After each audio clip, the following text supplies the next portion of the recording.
She wasn't sick, or at least that's what she thought, until one test changed everything. High blood pressure and rising sugar levels. But here's the scary part. It wasn't just sugar.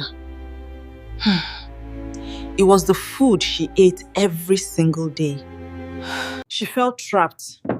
Everyone kept telling her, stop this, stop that, but nobody gave her a map.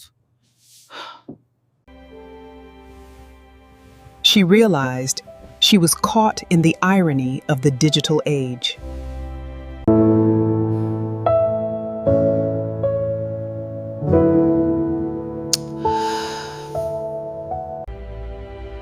We celebrate our culture with feasts, but we've forgotten the roots of our strength.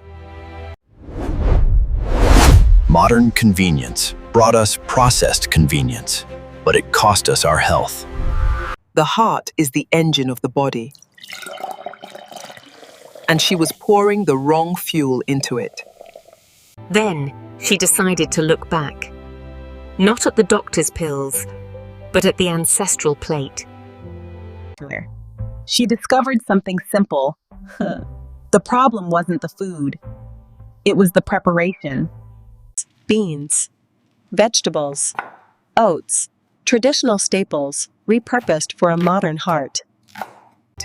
It wasn't about deprivation. It was about culinary intelligence.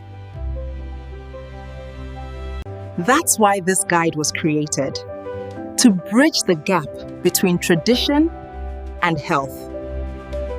It covers hypertension, blood sugar control, and affordability, all in one. Important note, I am not a doctor. This is an educational guide to help you make better daily choices. Because your health is not luck. It's the result of what you eat every day. Which is feast days.